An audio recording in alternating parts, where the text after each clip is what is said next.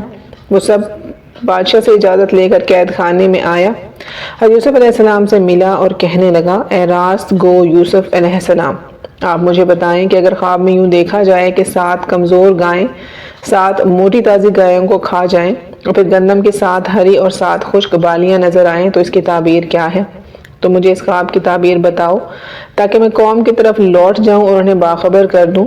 یوسف علیہ السلام خدا کے ایک برگزیدہ پیغمبر تھے اور انہیں لوگوں کے دین اور دنیا کے معاملات کی اصلاح کے لیے بھیجا گیا تھا۔ پس انہوں نے بادشاہ کے خواب کی تعبیر بیان کرنے کے علاوہ لوگوں کے لیے نجات اور خوشبختی کے راستے کی طرف بھی رہنمائی کر دی اور فرمایا، مصر میں 7 سال تک فصلیں بہت اچھی ہوں گی اور لوگوں کو بہت سا غلہ حاصل ہوگا۔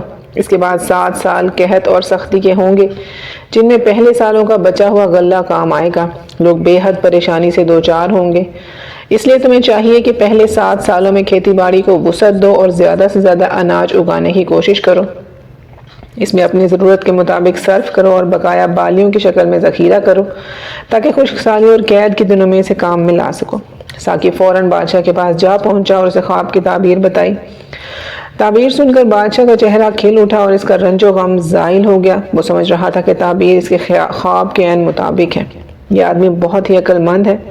چنانچہ اس نے حکم دیا کہ یوسف علیہ السلام کو میرے پاس لے آؤ تاکہ میں زندگی کی پریشانیوں اور مشکلات میں اس سے مدد لے سکوں اور اس کے نظریات سے فائدہ اٹھاتا رہوں۔ اس پر شاہی نمائندے حضرت یوسف علیہ السلام کو رہائی دلانے کے لیے قید خانے پہنچے، لیکن انہوں نے رہائی حاصل کرنے سے انکار کر دیا، حالانکہ اس وقت ان کے لیے آزادی بڑی اہم تھی کیونکہ وہ سال ہر سال سے قید خانے کی فضا میں زندگی بسر کر رہے تھے۔ ایک عرصے سے انہوں نے کھلے آسمان میں سورج، چاند اور ستاروں کو نہیں دیکھا تھا اور کبھی آرام کی نیند نہیں سوئے تھے اور کب کا گھر کا کھانا نہیں کھایا تھا، لیکن ان تمام باتوں کے باوجود وہ اس پر آمادہ نہ ہوئے کہ انہیں معافی کے طور پر قید خانے سے رہا کیا جائے۔ انہوں نے کہا کہ میں اس وقت تک قید خانے سے باہر نہیں آؤں گا جب تک بادشاہ میرے بارے میں تحقیقات نہ کر لیں، کہ میری مثل نہ پڑھ لیں اور میری بے گناہی ان پر ثابت نہ ہو جائے۔ بادشاہ سے کہہ دو کہ وہ مصری عورتوں سے یہ دریافت کریں کہ انہوں نے اپنے ہاتھ کیوں کاٹے، مجھے تنگ کیوں کیا۔ شاہی نمائندے بادشاہ کی دربار میں حاضر ہوئے اور اسے صورتحال سے آگاہ کیا۔ بادشاہ نے مصر کی عورتوں کو اپنے پاس بلایا اور ان کے ہاتھ کاٹنے کے بارے میں پوچھا۔ اب ان عورتوں پر حقیقت کا اعتراف کرنے کے علاوہ کوئی چارہ نظر نہ آیا۔ انہوں نے متفقہ طور پر گواہی دی کہ یوسف علیہ السلام بے گناہ ہے۔ عزیز مصر کی بیوی نے بھی اپنے گناہ اور یوسف علیہ السلام کی بے گناہی کا اقرار کیا، اور یوں حضرت یوسف علیہ السلام عزت اور آبرو کے ساتھ قید خانے سے باہر آئے۔